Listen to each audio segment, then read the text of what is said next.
In this video, I will be sharing a very nice game that I played using the Pegasus system opening, which is my own opening system for white. This game was part of my club championship, and I am building a playlist here on the channel so that you can follow along. After the game, these were the standings. Basically, right now, I am in second place, just half a point behind the opponent that I played during this game. So, I was playing with the white pieces in this game against Frederick, who is our #1 highest rated player in this championship, and he has also been club champion, I think, at least 2 times. I have also been club champion 2 times, and we are basically both trying to become champion again. So there is a really big battle going on between the two of us. So in this game, I played the Pegasus system opening, meaning I start with d4, and then on the next move, I play knight to d2. I was actually a little bit nervous that maybe my opponent here would have prepared something very deep against his opening, but no, they basically made a very typical opening mistake against the Pegasus system opening. So what is the goal behind playing knight to d2? The plan is that we want to play a very quick e4 if we are allowed to play it, and by doing this, white now has both pawns in the center. My opponent plays pawn to d6, which is necessary, because if they just continue with their development, we would be able to push the pawn, kick the knight, push the pawn, kick the knight, and this knight is just getting chased all over the board, and then usually this is the resulting position. And basically, white has a strong center, and black has just wasted so many moves. So yes, pawn to d6 is necessary here. Okay, normal development, the knight develops, bishop to g7, and then I played bishop to c4. Usually in this opening, I actually don't play this move. I usually play bishop to d3, which is generally seen as the best move. The bishop is on a good square. It also protects this pawn. One of my students from my coaching program also played the Pegasus. And he actually discovered this line where you can play bishop c4. So I actually wanted to try out this student line. Shout out to Tyler if you are watching this. Thank you for coming up with this. So I wanted to try a nice variation here. Black castles, white castles. Black most of the time plays the very typical move knight to d7. I have had this position so many times over the board, and Tyler has also had this over the board as well. And black is already losing. Black is already losing here on move 6. And this is the most typical setup, because most players that played it with black, this Pierce defense, King's Indian defense type setup, they always play this particular move order. And they don't understand Pegasus system, and there is something incredibly nice that we can do here. So the general rule is that we want to get 2 pawns in the center, and then if we can play e5, we should always play e5. So I played pawn to e5. If the pawn gets on e5, that's always very annoying for black to deal with. They take, I capture back, and this knight needs to move. This knight has to go somewhere. Opponent played knight to g4 here. And then there is an incredibly nice move in this position. We would like to get a pawn on e4. Even better than e4 is e5, and even better than e5 is e6. Pawn to e6, attacking the knight and attacking the f7 pawn. And in the variation where we play bishop c4, this is immediately protected by the bishop. I used to play the same exact line in the past with my bishop on d3, but it's stronger, I think, with the bishop on c4. Black cannot take this. If black takes this, well, check. And of course, that knight hangs. The knight is gone. So this move comes with extra power now that we have this bishop on c4. Knight has to move. And after the knight moves, white can simply capture on f7 with a check, and we are already up a pawn immediately. There are multiple things that can happen. Black could choose to recapture, but then they would be in a pin for quite a while. Or they could choose what my opponent played, which is the top move in this position, to play king to h8. This position is great for white because already from the beginning, we are at least temporarily up a pawn. And then the most important thing is pawn structure, pawn islands. Let's have a look at this. So we technically have 2 pawn islands. Well, except for this very strange pawn all the way out back there, but we will lose that probably anyways. So we have two pawn islands, the one on the right, the one on the left. These are perfect pawn islands, meaning they are still very flexible, they are connected. My opponent, he has this pawn island, and this pawn island. The player with more pawn islands is always going to struggle in the endgame, and especially that orange pawn should be our target. We should try to win that pawn. Also, black had to move the king, the black pieces are badly coordinated, and black is down a pawn. So it's a winning position for white, but converting this into a win is difficult. And I knew that I was winning here, but I still need to use lots of time to calculate the right variation. So the right move here to start with is pawn to h3. We are basically asking black, like, what are you doing with your pieces? Your pieces are very badly coordinated. This knight could move back, but then they would be losing because of knight takes knight, bishop takes knight, knight to f3, and then suddenly we have a discovery on the knight. We also have an attack on the bishop. If the bishop goes back, there is queen takes d8, rook takes d8, and then bishop to g5. Basically, the moves come naturally in this position because all we need to do is find a way to win this pawn. And we want to put some rooks on the file, win this pawn, and then maybe even try to promote this pawn. So all of this to say that h3 is a very good forcing move. There are not that many things that black can do, and black can actually not even move this knight, because if they move this knight, then they lose the game instantly. There is only one way for black to continue, which my opponent found. It's knight takes c4 and knight takes c4.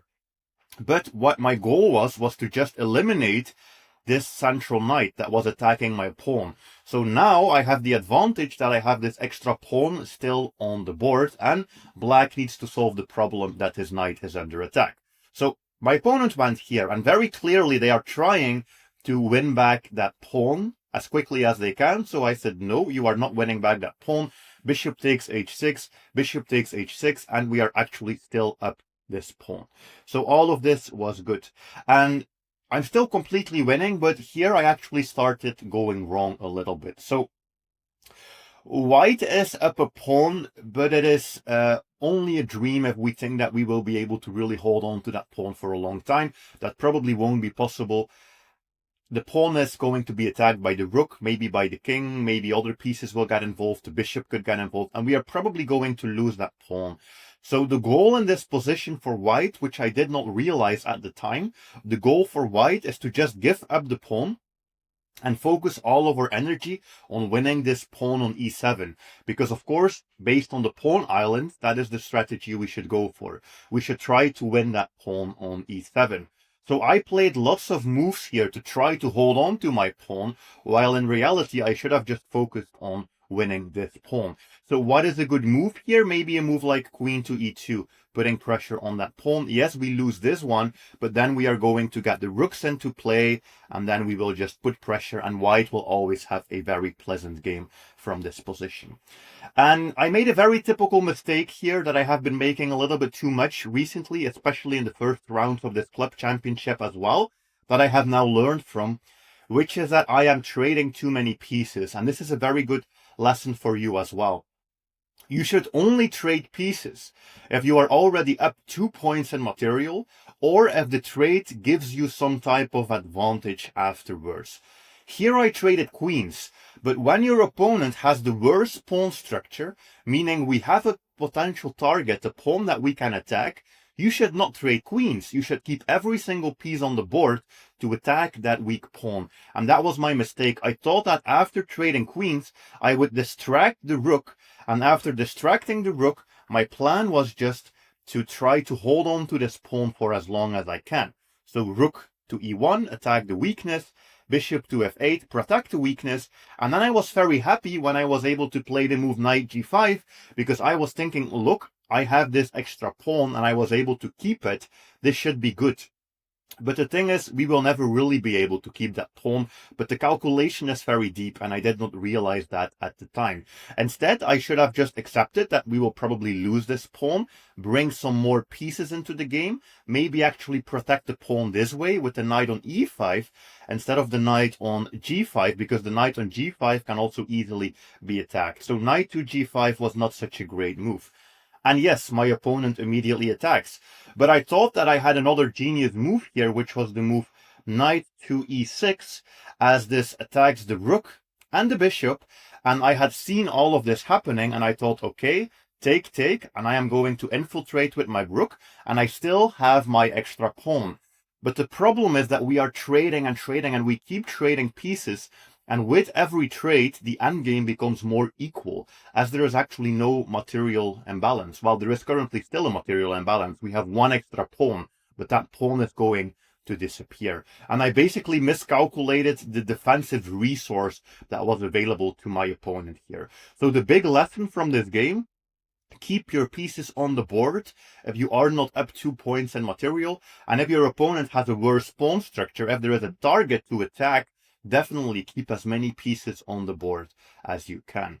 My opponent played king to g7, and I thought, okay, he's losing. The game is over. So this is actually the first move in the game that I made instantly, and this move immediately threw away the entire game. It was not really a blunder, but I made a couple of inaccuracies in this game. Basically, moves which are not the best move, which slowly give away your advantage. So, black is threatening to win the pawn. And of course, white just needs to finally accept that we are losing that pawn and just try to play this endgame where we have a superior structure. We have the rooks on the open file, we have a target to attack. White can still win this endgame with good play, 100%. That should still be possible. As long as we put pressure on that pawn, black will always have the worst position. But I was so very focused in this game on keeping that pawn alive that I completely missed that keeping that pawn alive was actually the entire reason that I was not going to end up winning this game. I played a move here that looks incredible, but it's actually a mistake, or at least an inaccuracy. Knight to e5, and I played it so quickly as well, I just thought, okay, this is game over. And the reason why I say it's game over is, imagine if my opponent just does something. I have rook takes g6, check, I still keep my pawn. This king is in trouble, maybe rook to g8, and this will always be trouble for black. Let's just make a move for them. Multiple things we could do, rook e1, knight g6. Yeah, there is so many things happening. We have this extra pawn and their king is on the side of the board. So I thought that this was completely winning. Even if they push the pawn, there would still be check with the rook. They would have to go into the corner, and we are still just up a clean pawn, and there is no way for black to easily win this pawn. I can bring more pieces into the game, and I'm going to have a good position. But there is a very nice defensive resource that my opponent has available here, a very good defensive move that fixes everything. And I did not calculate deeply enough. I made this move without thinking, basically. There is the move. You can pause if you want to find it. Rook to d6, it's not super difficult to find. Rook to d6, this is an X-ray defense. It defends the pawn sideways, because if I still capture it, well, now the rook just captures and I actually end up losing a full piece. So this protects the pawn. And it doesn't just protect the pawn, it also puts me into an annoying situation, because, well, my rook is under attack and I have nowhere to move. So the only option I have is to trade. But after I trade, look at what happens. Pawn takes d6, and the pawn structure has been fixed for my opponent. They went from having 3 pawn islands to having 2 pawn islands. And that is a big improvement for my opponent. They basically fixed their only weakness, and then afterwards they will also just pick up the pawn. They pick up the pawn. Okay, we have one more trade, but an endgame like this is, well, it should always be a draw, because the material is identical. Both players have a solid pawn structure. There is still a difference. We have a 3 versus 2 on this side of the board, and they have a 4 versus 3 on this side of the board. But this endgame is a draw. Between strong players, no one is going to win this, as no one will make a mistake.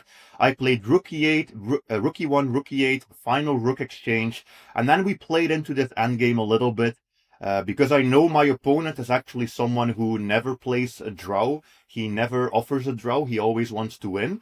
But after he made to move c5, he offered me a draw, and I knew that there was no way basically to win this endgame. So after this game, I am now in second place, just half a point behind my opponent. And if you want to see my future games, I'm actually building a playlist where you can follow this entire club championship.